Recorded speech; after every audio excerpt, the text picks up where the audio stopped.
Online game खेळण्यासाठी पैसे दिले नाही म्हणून स्वतःच्या आईची हत्या पोराने केली. मित्रांनो, 1,80,000 रुपयासाठी पोराने आईची हत्या केली.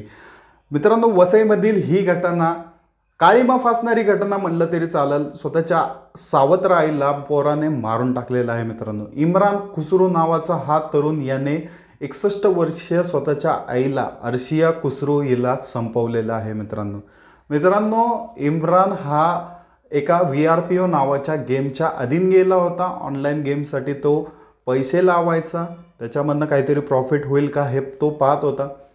मित्रांनो, त्याला पैशाची कमी पडल्यावरती त्यांनी वे शोधले की आपल्याला पैसे कोण देऊ शकतं. मग तो त्याच्या सावत्र आईकडे गेला, अर्शिया खुसरूकडे, आणि त्याने 1,80,000 रुपयाची मागणी केली. 1,80,000 रुपयाची मागणी त्याच्या आईने फेटाळून टाकली. मित्रांनो, मी एवढे पैसे तुला देऊ शकत नाही हे अर्शियाने त्याला सांगितले.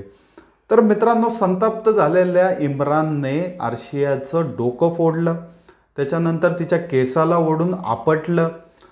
एवढंच करून त्याचं समाधान झालं नव्हतं तर त्याने वॉश बेसिंगवरती नेऊन तिचं डोकं आपटलं.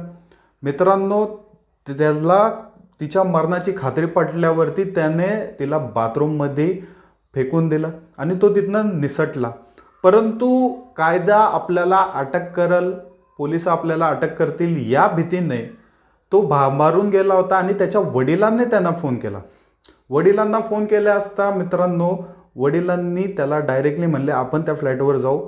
फ्लॅटवर गेले. मित्रांनो, नॅचरल डेट कशी दाखवायची या दोघांना अक्षरशः माहिती होतं का नाही हे पण माहिती नाही. कारण मित्रांनो, त्यांनी सर्व रक्ताचे डाग पुसले, तिला बाथरूमच्या कडेला ठेवलं आणि असं दाखवलं की ही पाय घसरून पडून हिचा डोकं फुटून हिचा मृत्यू झाला.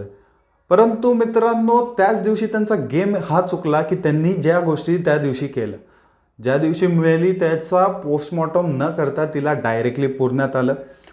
पुरून लगेच त्याच दिवशी डेथ सर्टिफिकेट बनवून आणलं. मित्रांनो, असा कोणता फॅमिली मेंबर आहे की जो एवढा दुःखात असून सुद्धा त्याच दिवशी डेथ सर्टिफिकेट बनवतं हे पोलिसांच्या निदर्शनात आलं आणि इथं कुठंतरी पाणी अडतं त्यांना असं वाटलं.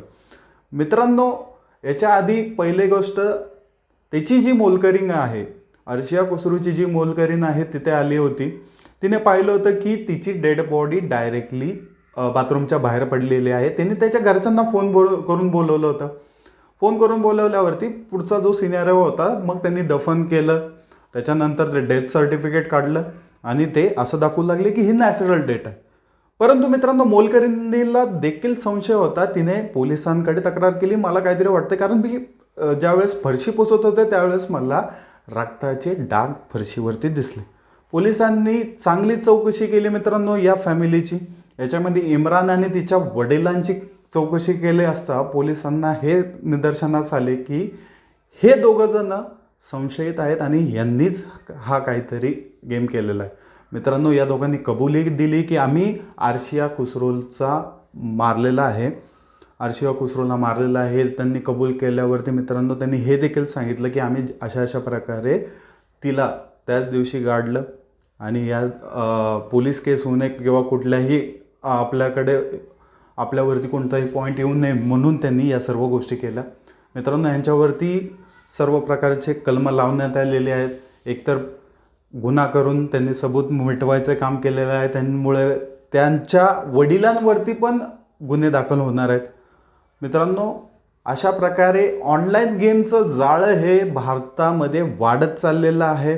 वेगवेगळ्या प्रकारच्या गेम येत आहेत आणि तरुण पिढी याच्यावरती अट्रॅक्ट होत चालली आहे की मला रे बाबा डायरेक्टली मर्सिडीजमधनं उतरायचं आहे, मला रे बाबा मला डायरेक्टली माझ्या एक्सपो समोर जाऊन BMW समोर उतरायचं आहे.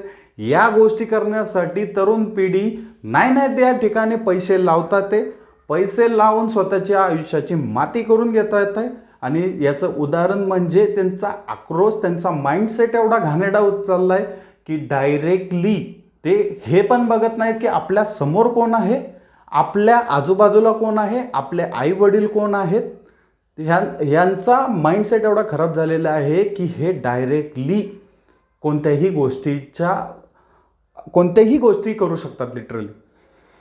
मित्रांनो, एवढं सांगेल की भारतामध्ये ऑनलाईन गेम बंद होणं गरजेचं आहे, नाहीतर असेच मृतदेहाचे ढेर आपल्याला पाहायला भेटतील. एवढंच मी बोलेल जाता जाता. जय हिंद, जय महाराष्ट्र.